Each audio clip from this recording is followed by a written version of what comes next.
at the same time, as much as all the I don't want to say liabilities, but all the trouble I've gotten into in my life has had to do with my mind. All the best things in my life have had something to do with my mind too.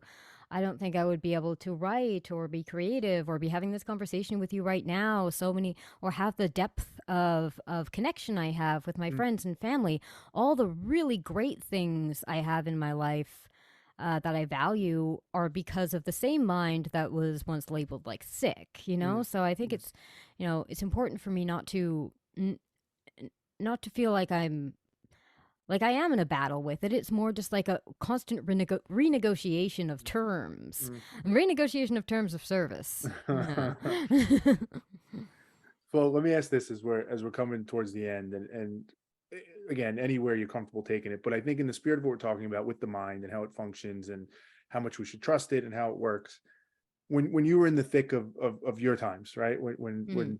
alcoholism and everything, what was that sensation like in the mind? Was it, I mean, I can only assume there's a lack of control over it to some extent, but I'm particularly curious because you're so self-reflective, you're so self-aware. And I don't say that to mean like you should have figured that out sooner, because obviously that's ridiculous. But I am genuinely curious, when you were in that, was it a grapple where this part, like this version of you that I'm talking to that's so aware and would recognize, like, I got to get this shit together, I got to fix it.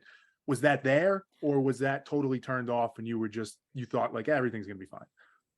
Oh, it was a constant tug of war. Mm, It really felt like after I had been able to detach myself from the physical dependence for a little while, it felt like there had been someone kind of in the driver's seat of my brain, like kind of like I was possessed. It really felt like a compulsion, and it felt like there was this part of me that was like, please don't do this today, please don't do this today, please stop doing this, you know better, and struggling just the way that I've explained to you about how I struggled with trying to find the right answers, with mm, desperately trying to find a way in which I could convince myself not to keep doing it.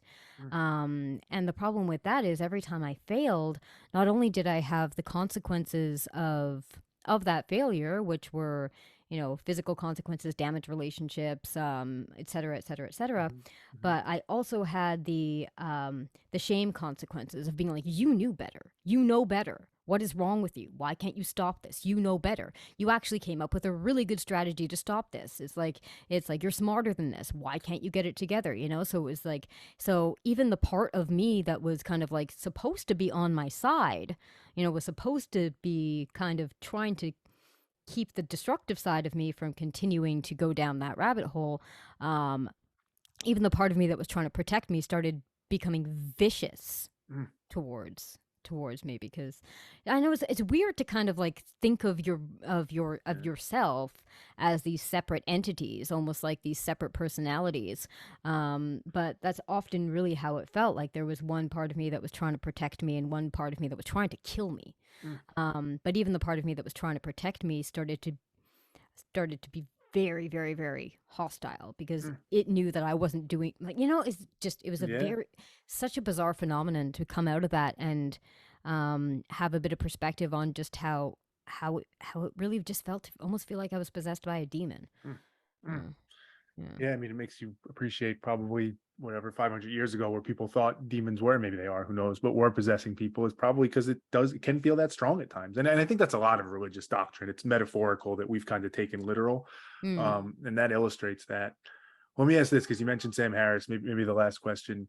He talks about this a little bit, I think, in one of his more recent books, the idea of like, not, I don't think he literally calls it multiple personalities, but it's the idea of like the you, that, right? You said, mm. there's the you that was doing this and please stop doing that. And you knew better.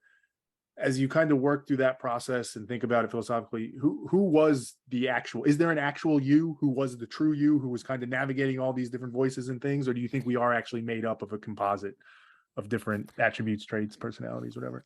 I don't really think it's a composite, but I believe that there is no like true me, because I feel like myself or anybody, we're not a thing, we're a process. We're human doings more than we are human beings. Mm, Like my cells are constantly changing, and same. like I'm constantly being influenced by things that turn me into a different person. So I'm not outside of the environment. I'm kind of part of the environment because something someone says to me will change my brain, you know? So it's like this constant um, give or take. And but I know experientially it feels like, you know, we have a self and there are different parts of that self. Mm, But but at the same time, I know that like I know that there is no center of yeah, the onion. You know, yeah.